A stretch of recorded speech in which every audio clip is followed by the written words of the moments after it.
Hi, I'm Bill Arnold. Thank you for listening to this podcast of Real Recovery. There are many more podcasts available at myfaithradio.com. Your support makes this possible. Thank you.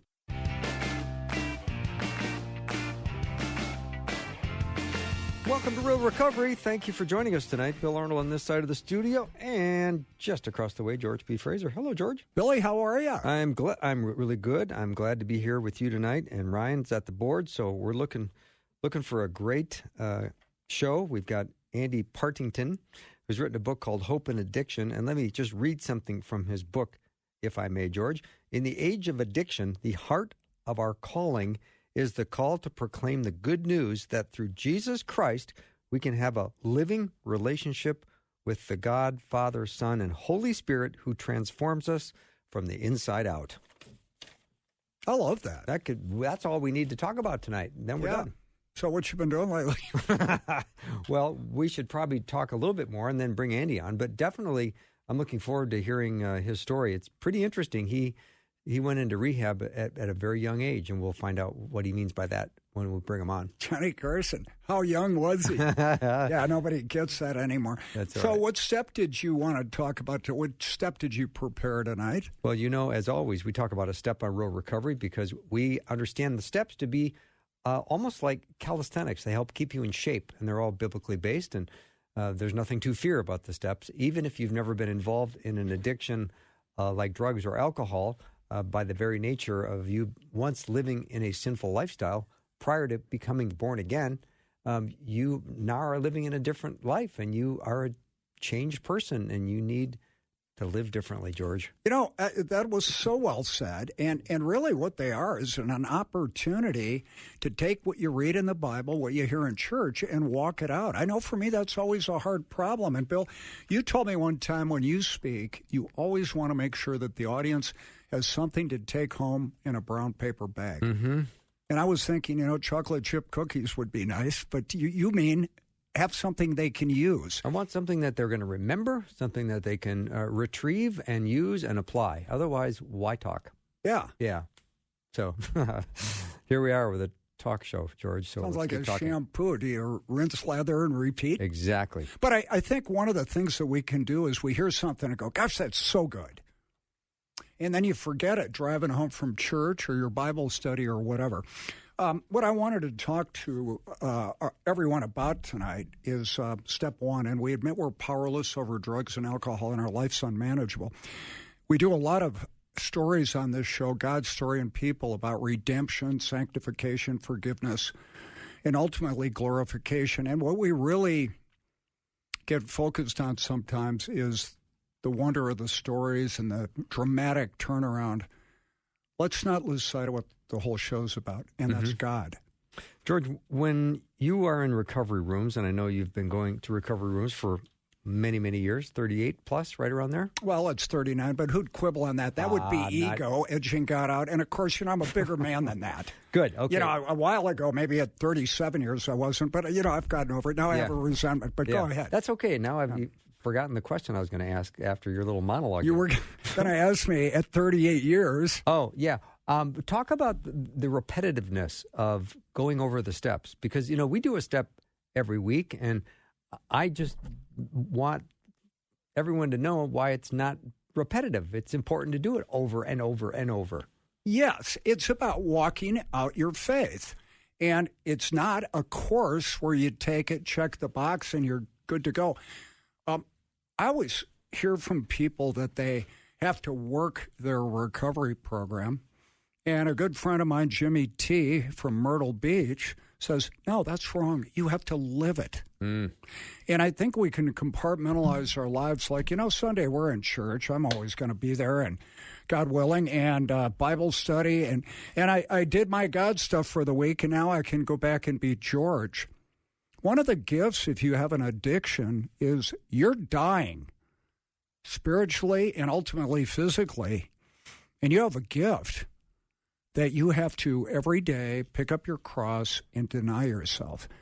And at first that seems like such a burden, but it really isn't when you know the grace, mercy, and peace that you have when you're walking with Jesus. But it's real hard to believe that that's going to be better than doing coke or smoking pot or meth. until you get there. And it takes about a year before the color comes on in the movie of The Wizard of Oz. Mm-hmm. That's the same way it is in your recovery. God transforms your heart. So why do you keep doing it? I play the same golf course pretty much every day. They move the pins around and the weather's different. Your life changes every day. Mm-hmm. New things happen. You meet new people, new circumstances. But God's principles, which are epitomized in the 12 steps, is a way we walk out our faith. It's a path to do. Mm-hmm. And the first 3 steps, of course, Bill, is I can't do it. He can do it. I'm going to let him do it.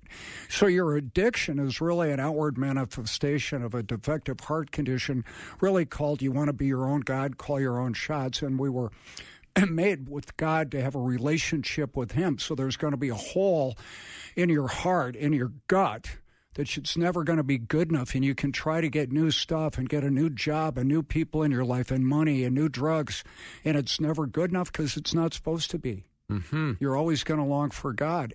And when you get that, when you get in recovery, and we believe all Christians should be in recovery because they are in recovery because they're different than when Christ saved them, you walk it out and you have problems and you want to work towards holiness, sanctification. One of the first questions you ever asked me was, why don't you ever talk about holiness? And I said, I don't know.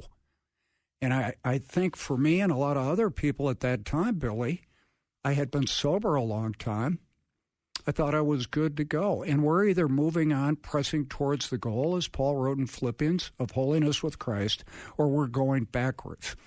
So if you've been sober a long time, if you've gotten over your gambling addiction, good for you. God did it for you. You got to walk along with it and be obedient and do your part and yield to his sovereignness. Is that a word?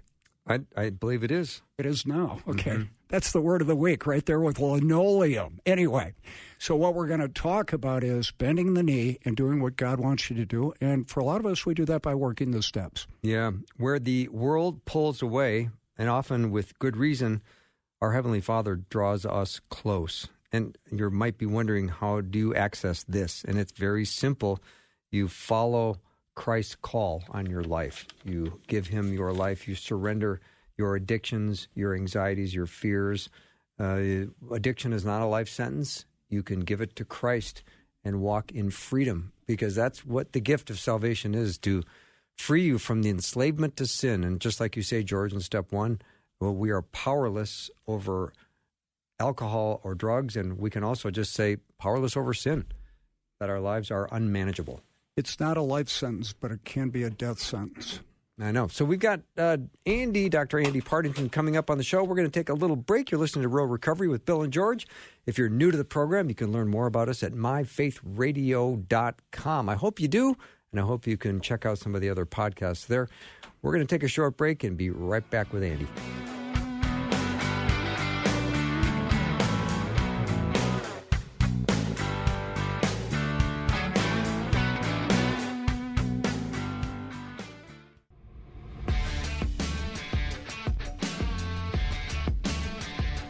Welcome back to Real Recovery. So glad you're with us today. Our special guest, Andy Partington, is with us. He's written a book, again, called Hope in Addiction, Understanding and Helping Those Caught in Its Grip. George, I'm looking forward. We don't get authors very often, but this is going to be great. Always want to learn things to help our recovery. Yeah, so true. Andy, welcome to our show. It's a pleasure to be with you guys. Thanks for having me on. Thank you.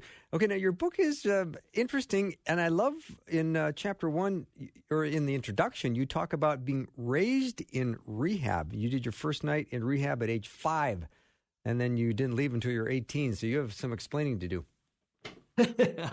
Absolutely, yeah. My parents were called into that ministry when I was a kid. My dad had worked in commerce, and they ran into some real challenges in their marriage, and made a major kind of pivot in terms of work. And so my dad was running a rehab, and back then in the UK, I guess in the US too, it wasn't uncommon for families to move on site into the rehab, the families of staff, just to create a really strong sense of community, a really strong sense of family for the guys on the program. So yeah, that was me, and it was wonderful. If I'm being completely honest, it was a wonderful way to grow up. What did you like about it? Yeah, it's interesting. I'll tell you what I liked about it as a kid, and then I'll tell you what I like about it looking back. So as a kid, I was surrounded by great guys who I could play pool with. I could kick a football around with. When it was my school holidays, I'd go out and work on the estate with the guys. So the rehab was in a place called Yeldall Manor, a beautiful mock Tudor mansion house in the southeast of England. So big estate, massive building. So I would go out and I'd work with the guys. Every evening we would sit around tables in the main dining room and eat together. I just enjoyed being part of that tribe. I loved it. Looking back, what did I love about it? I saw up close at such a young age just the power of Christian community as a place of healing, place of transformation, a place for a second chance and a third chance and a fourth chance. It was amazing. I saw the recovery was a process. It was a blessing. I really love that description, Andy. And I had this thought, I don't know, years and years ago, because George and I both do and have done a lot of work with men in recovery. And I always thought at facilities like the one that your parents were a part of and that you grew up in, it was a year-long program. Does that sound about right? Yeah, a bit less than that, but yeah, exactly. Long shift. Yeah, and I always thought how people want to become missionaries and they want to go to Peru for a year. What if they went and lived in a rehab environment and they were just healthy, well-balanced Christians that had good habits and good disciplines and loved the Lord, and they created almost a role model of how to do life differently? And that's exactly what it was. It was being family together. Yeah. And of course, we live in different times. I don't know whether you should move with your young kids into a rehab, but today, but we had a great experience, no issues at all. And certainly, those grandparent figures, the parent figures that we need in our lives to help us to grow and to help us to face and walk through the tough times. What better gift to someone who's struggling and is trying to turn things around. I think one of the questions I'd love to ask, and it's kind of the big question of the day, is how can we find freedom from addiction? the million dollar question, isn't it? Yes. Yeah. Get out your checkbook. Gosh, I mean, I talk about in the book, and it's a helpful kind of start point, I guess. I talk about Batman and Spider-Man and the way in which they do what they do, because both Batman and Spider-Man do a heroic thing and what can feel like an impossible thing. And I think when we're talking about recovery, we need to recognize the scale of the challenge. We have a word for this that isn't problem, it isn't difficulty, it's addiction, because we are talking about something different. And when you look at Batman and Spider-Man, Batman does what Batman does because he's got the tools for the job. He's got the Batmobile, the Batarang, and he's got Robin by his side. He's not alone in the battle. And I think, a central plank for any recovery is tools, strategies, and community relationships. And that I think as Christians is vital. We don't forget that. We don't forget that this is street fighting. This is really practical, a lot of it. But when you look at Spider-Man, how did Spider-Man do what Spider-Man did? Well, Spider-Man was bitten by the toxic spider. And so the internal change happened within him. And as a result of that, he walked forward a different being. And so, we've got the Batman stuff, but actually, you'll know, and I know the X factor in any recovery. When someone encounters Christ and has that transformational experience with him, fullness of the Spirit, then you've got an inside out driver for this transformation. And I really believe it's those two things together. It's the Batman stuff, the tools, the tactics, the relationships are so crucial. But yeah, that inner change, that transformation that only Christ can bring is vital. So when you have worked in addiction, you've been in London, Latin America, West Africa villages. You have traveled and seen so many different environments and cultures. Is there something that you see in common amongst all of those cultures around the world? You see, one of the keys is you just see good people. You just see good people. And I, what was the biggest takeaway for me, I think, growing up in rehab? Actually, it was that I got to know a bunch of guys in recovery, early recovery. Yeah, but they were in recovery. And I saw guys who were kind, who were just stacked full of potential, intelligent, capable people I came to love and were like big brother figures and uncle figures to me.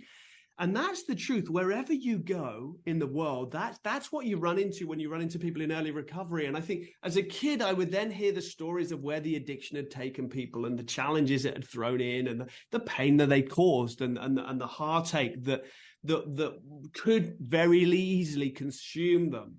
And that's the same wherever you go. You look in the eyes of everyone who's on this journey and fighting this fight, and you just see a good brother, a good sister. Now, really practically, you see a change of substances. You see a change of kind of the journey through addiction changes. The descent can be more rapid or slower depending on all the factors around you. But at the end of the day, it's just good people, just found themselves far from God oftentimes and far from the best that God had for them. And really everyone saying, you know what, my addiction began as a solution to a set of problems. When I think back, really what my addictive behavior was doing for me, it was helping me deal with stuff. And then of course it evolved and it became the problem. But the idea, I love this idea of addiction as being like a state of hibernation, like an animal will hibernate in the winter, because it speaks to us as addiction as being a sort of response to a hostile habitat, to a difficult environment. And again, it doesn't matter where you go. That's really what's going on underneath the surface for those who find themselves in the grip of addiction. Andy Partington is our guest on Real Recovery tonight. And George, you might say that for you enjoyed the fun side of drug use. Totally. Yeah, you weren't trying to mask too many problems. Obviously, you had some as a kid, but you were more drawn into the party feature of using drugs and alcohol. Totally. Yeah. But I think, for each person, it's different. Basically, what you do when you use a chemical is you change how you feel. And it works every time. And I think the reason we have rehab centers, people really don't want to quit, otherwise they would. And the problem is you don't want to give up the good stuff, but if it gets bad enough, then you have consequences. And so you're either going to lose something you're not willing to lose or not getting something that you think you need to be happy, and that's when you do it. I'd like to ask... Andy, I'd like to ask both you and George, I'd love to have you both answer this question, and that is, what do you think leaves us so vulnerable to addiction today? Andy, you go first.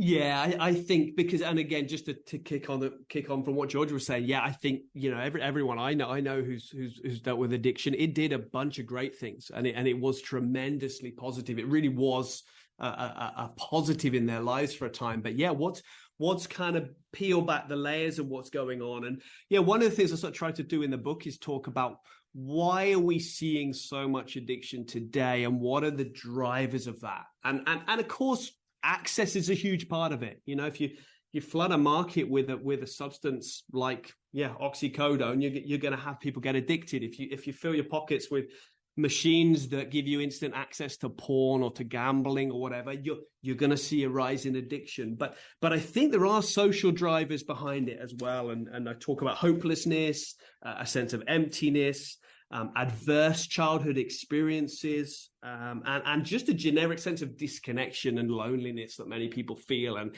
I think there's this, we see a seedbed for addiction in our times that means we're really ripe to then respond to these these to our access to all of these substances and behaviors that will addict us if we let them. I totally agree with that, and I think most of the guys I've worked with, including myself, the first time, you ask somebody, you remember the first time you got high or drunk? Oh, absolutely you do, because it's the first time you felt okay. And, that's very reinforcing. And I think today the speed of play in life, you talk about people, how could you be addicted? Okay, tell me about your iPhone. I think everybody is addicted to their iPhone. And for me, the test is when I can't find it, I totally panic. I know a lot of people that have their laptop on all day, referring to it. And, there's positive things that helps you work, keeps you, but the need to have the constant shot of dopamine, whether it's being on a social media or doing cocaine or whatever, it's constant. And then you need something to help you check out. Yeah. Andy, it's this interaction between your supply and demand, but we've got these brains that are just perfectly designed to learn what is going to give us the quick and the powerful and the consistent hit that we need, and once we, I think we all feel like you say with our cell phones, how quickly we become habituated into scrolling and checking and looking at those things. It's unbelievable. You write in your book, Andy, that I often wonder whether my smartphone serves me or I serve it. Yeah. And it's really Absolutely. true. Kids are looking at screens 9 hours a day. And what the great thing about this is this gives us all a touch point to understand something of what addiction looks like, right? It's indeed. Because we're talking about an issue that's such a feature of the age we live in. It's such a common experience, and yet I think within our churches it still sits very much on the sidelines. It's a side hustle, and when you take the cell phone and you wave it around and you see the look in people's eyes, you think, yeah, we all know something here now of what addiction looks like. You couldn't say that 10 years ago. Totally. Yeah, that's so true. I was on the other night, and a thing came up. The real reason why the TV show Gilligan's Island got canceled. Well, 40 minutes later, I still didn't have the answer, but I needed to know it,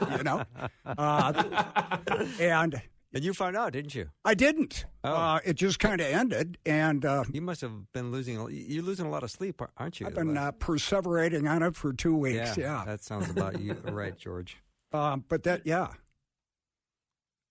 Well, Andy, so we're going to take a break here in just a minute, but when we come alongside people struggling in addiction, and we want desperately to help them get out from underneath it and to start a new path, for many, many people, we realize either they're going to die or they're going to get sober. Yeah,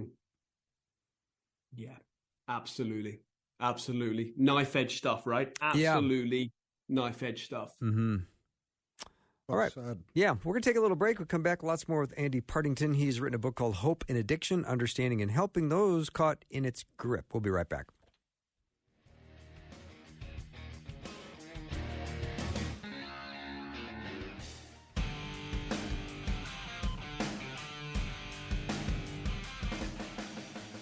Welcome back to Real Recovery.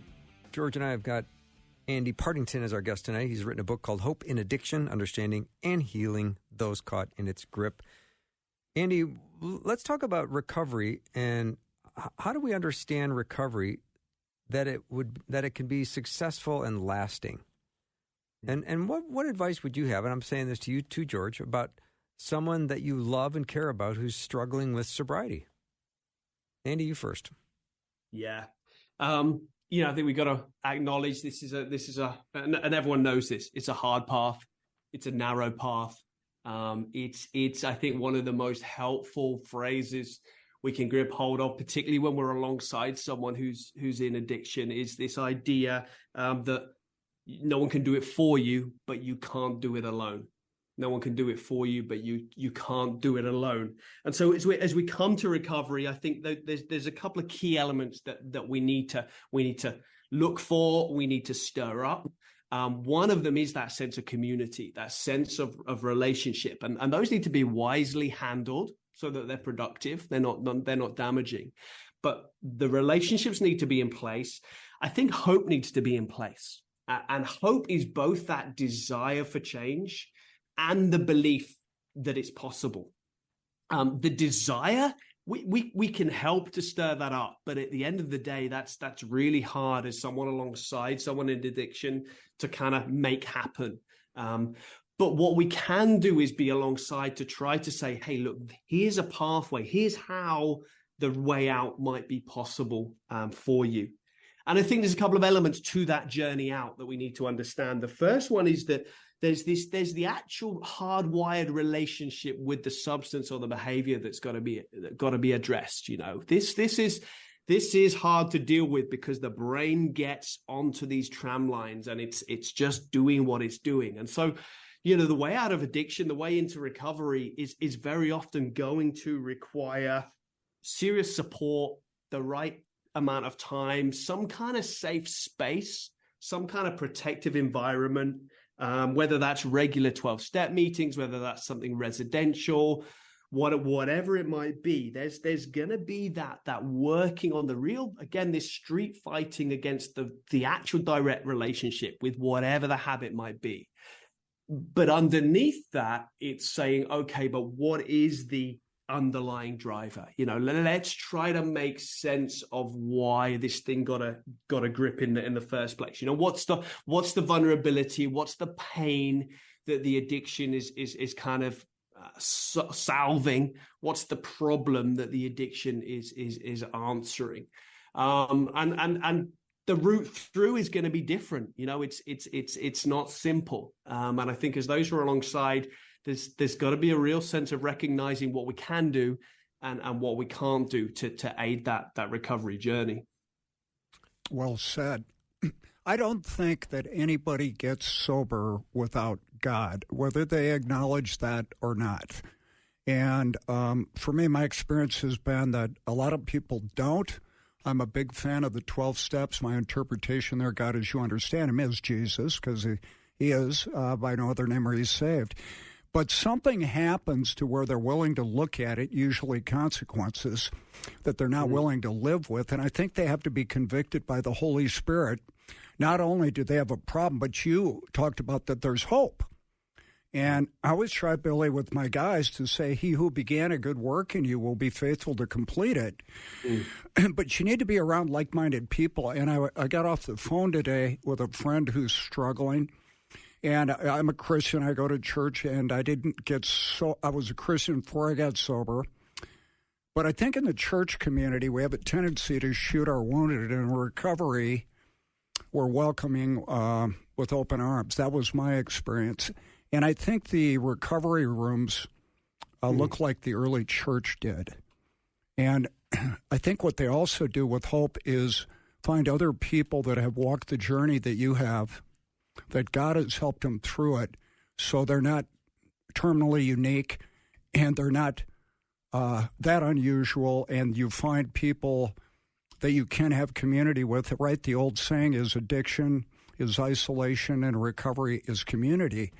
But I would say rather than the problem, Andy, the way I like to phrase it, go out of Ephesians 3, that we put off the old and put on the new. And I like to say that guys need to find in their recovery, I know I did, what I was trying to get out of my using. Yeah. I like to get high. I like to socialize. I like stress reduction. I like celebration. I like the snappy patter of like a locker room in high school. And I missed all those when I would just quit using. And I think the reason people use is they need something or want something that they should have in their life. And I'd be real interested what you think of that.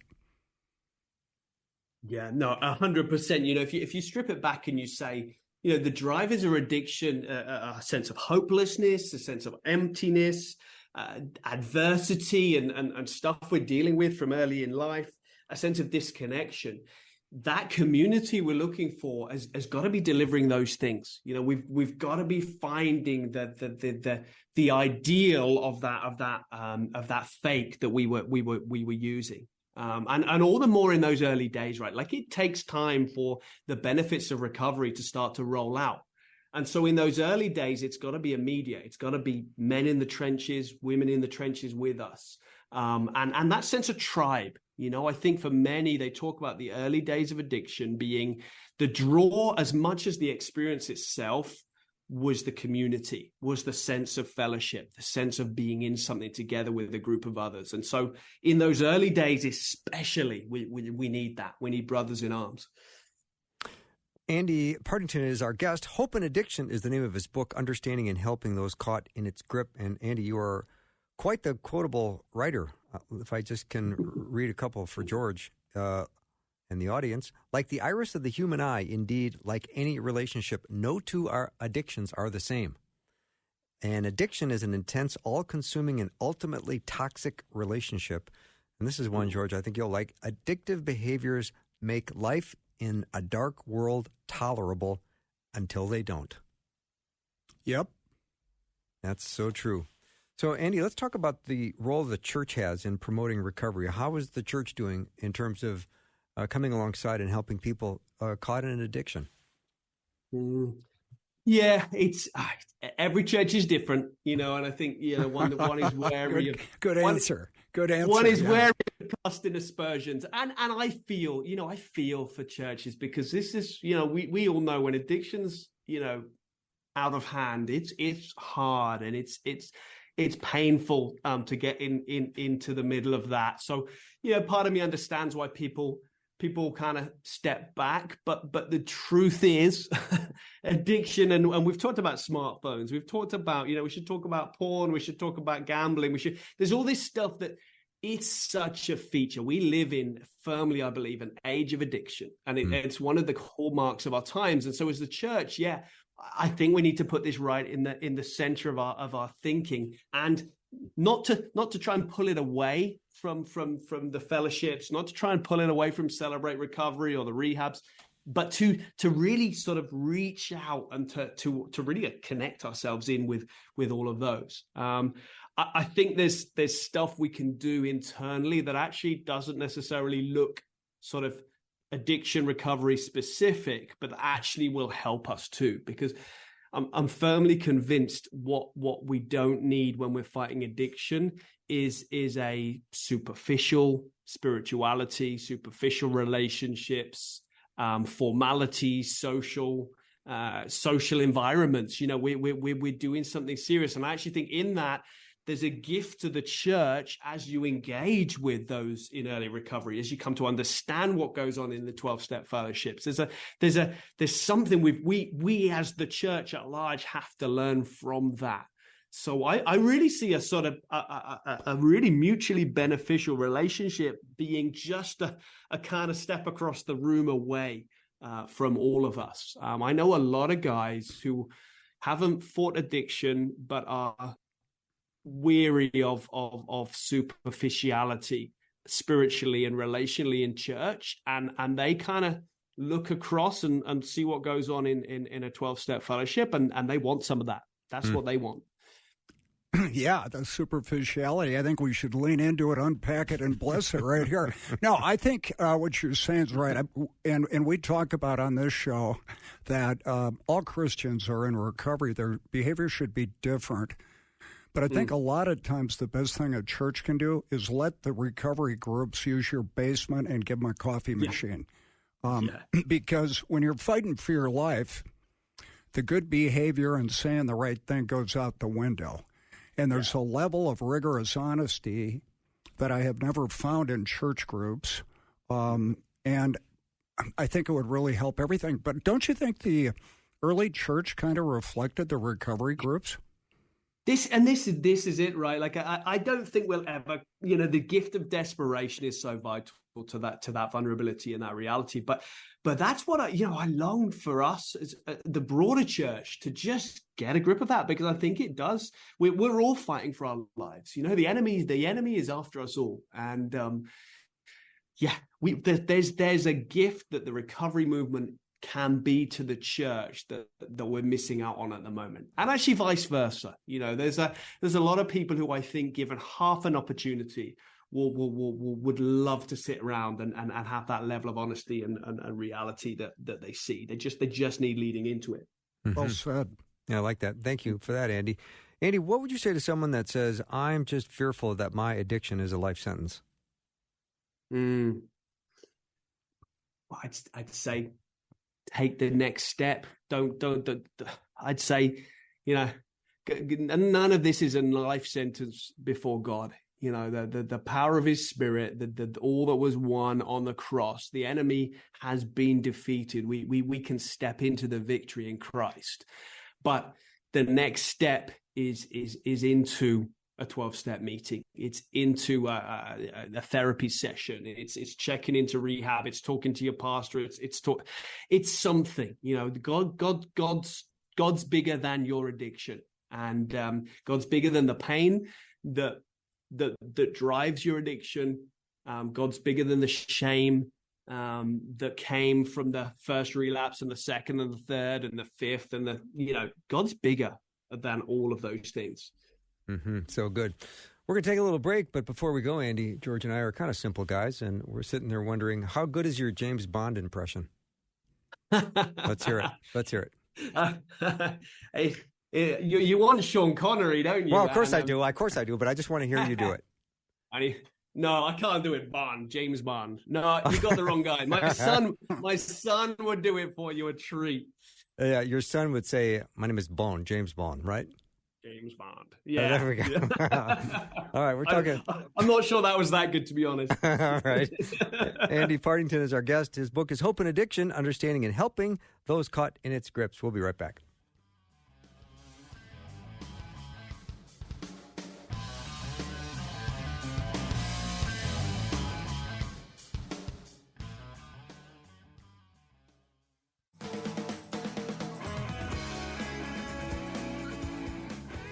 Welcome back to Real Recovery. Our guest, Andy Partington, has written a book called Hope and Addiction, Understanding and Helping Those Caught in Its Grip.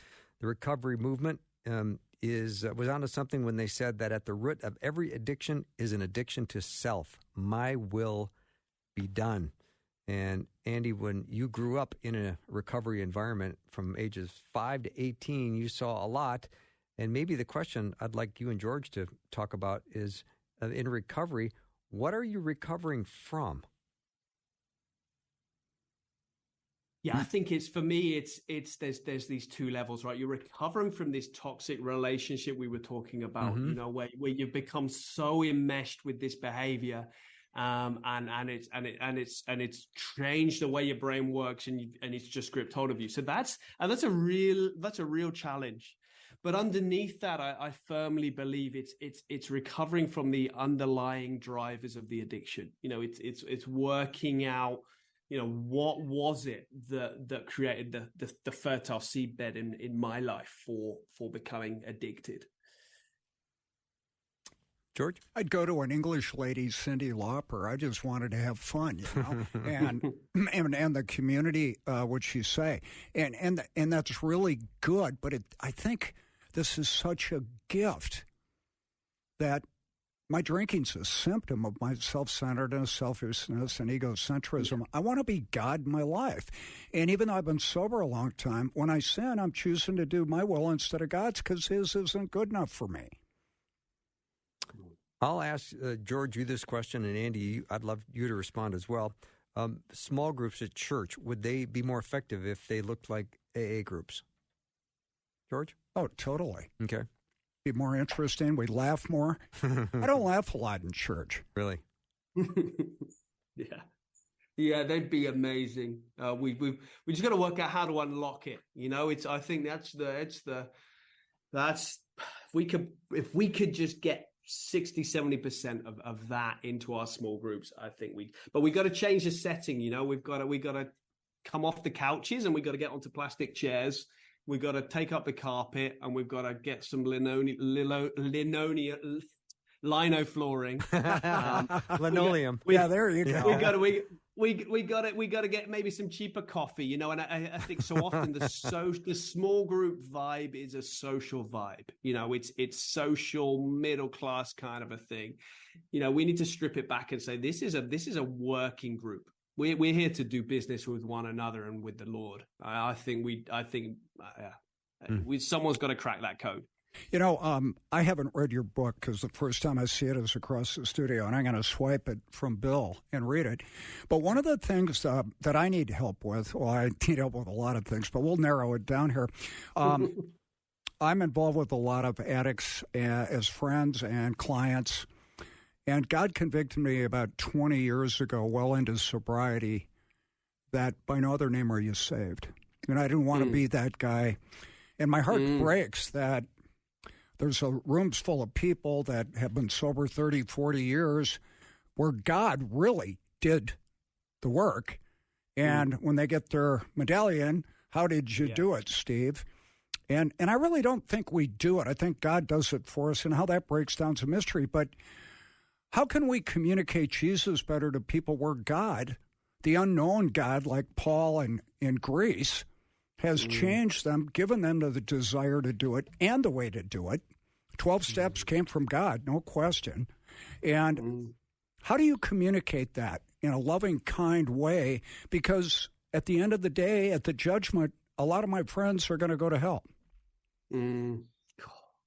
That's not an easy question. That's not an easy question because, at the end of the day, it's the Spirit that convicts, right? It's the Spirit that does that. And I think that, again, it's whether you're relating to someone who's in recovery or not, or wherever they might be in life, it's so difficult because you long to see people encounter their Father, receive the fullness of his embrace, the prodigal, and it's like, we know a lot of guys who've sort of turned to home and they've come into the house and they've got the ring on the finger and the robe over their shoulders and they're enjoying the fattened calf.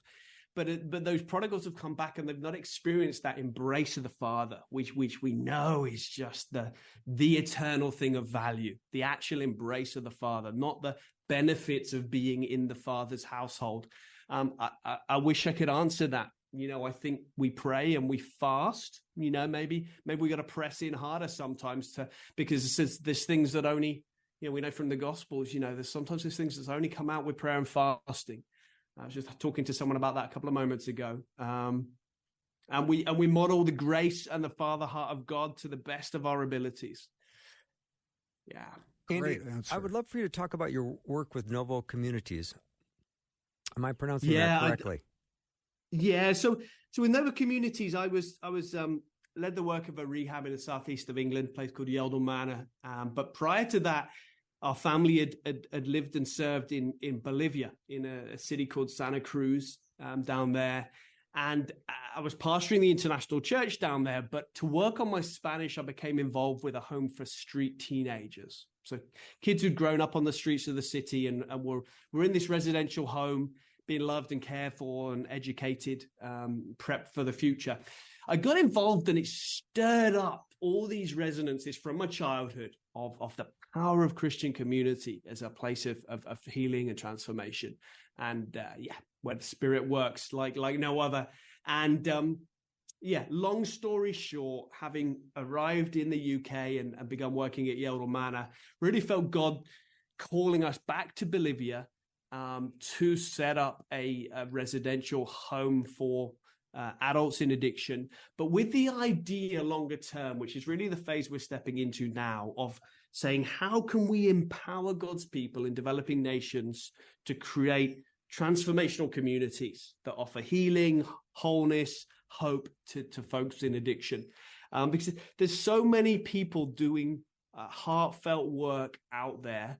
But so often what they miss is just some of the tools, some of the additional tools, some of the know-how, some of the resources, some of the encouragement. I was just talking at the weekend. It was a men's conference here in Nicaragua, and talking to a guy who was weeping really because he was saying, I don't know what else I can do.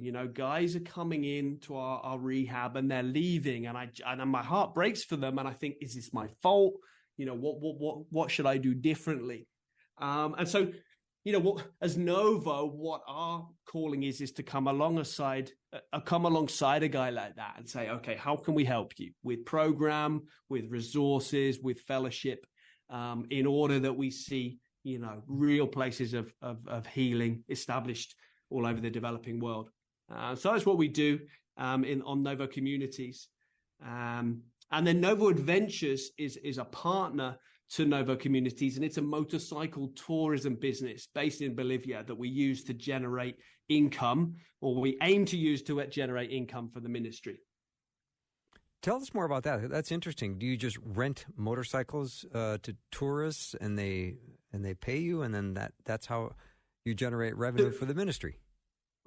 More or less, we do guided tours. Okay. So guys come to us from the US, from Canada, from UK, from wherever, and we'll do a guided tour, whether it's for a couple of people or a big group of people, and we show them. Bolivia is one of the most biodiverse nations on the face of the planet. So you've got high salt flats, the largest salt flats in the world, down to the kind of tropical jungles. You've got the highest capital city in the world. There's all sorts of, and it's a adventure motorcyclist's paradise. It's spectacular. So yeah, it's the vision would be that the income from that business drives forward the work, particularly in Bolivia, of Novo Communities. So yeah, folks can check that out on novoadventures.com. And the website for Novo Communities is novocommunities.org. The amount of suffering, when I hear about teenagers on the streets who have been living on the streets, I can hardly wrap my head around that, Andy, because it's just so horribly sad. George and I had pretty nice upbringings in a pretty comfortable community, and to think of being disassociated from family and relatives and living on the street, I don't know how they do it, and I don't know how you do this day after day, coming alongside and helping speak life and truth into these kids. Yeah. It's such a challenge. You know, I was just texting earlier with a guy called Benigno who came through our program a number of years ago now, and just had everything against him. Grew up on the streets, just left home one day as a sort of 4 or 5 year old and got lost, and no one really came looking for him. Wow. And so grew up on the streets. Came to us with TB.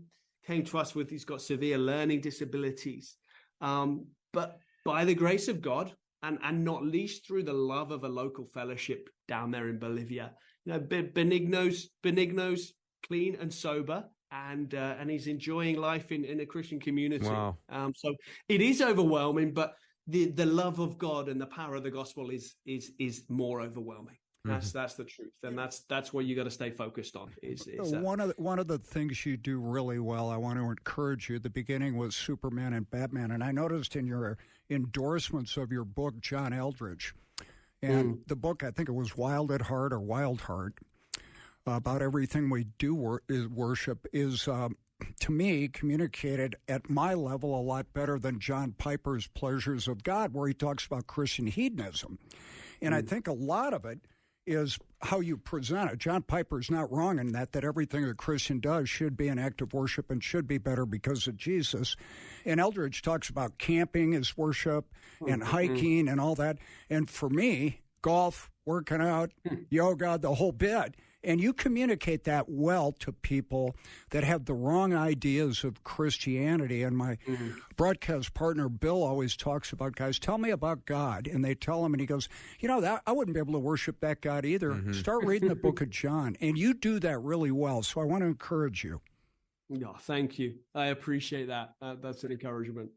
Andy, it's been really a delight having you on the show, despite your James Bond impression, which was subpar. Linoleum could use some work too. Yeah, but come on, cut him some slack. You know, you're very gracious, guys. But we so enjoyed your company, and we loved your wisdom, and your book is very, very interesting. Thank you so much for being with us, and I hope you have a wonderful rest of the day. Thank you. It's my pleasure. Thank you so much. You bet. Andy Partington has been our guest. His book is called Hope in Addiction, Understanding and Helping Those Caught in Its Grip. That's our show for the night and the day. Have a great rest of the week, and I will look forward to, as George and I always say, what do we always say, George? Good morning, good night, and good afternoon. I don't know, what do we always say? We're always talking. Yeah, well, we'll say, see you next week, Lord willing. Lord willing, yeah. Yeah.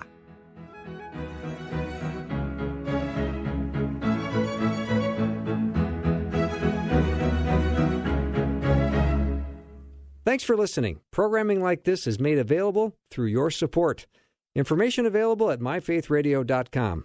On the latest episode of the Wow God Stories podcast, we go to Africa. I was raised in Sierra Leone in a community that truly lived the phrase, "It takes a village." Until one day, the world outside Anita's village broke in. I didn't grow up in a war zone, but I watched one unfold in the country I love. God brought hope to her story and many others through radical provision. God began to direct us towards Uganda, Africa. I was born and grew up in the countryside of Ethiopia. Nanja and I met in Kigali, Rwanda. Discover how God showed up in the middle of war, loss, and impossible odds in Africa.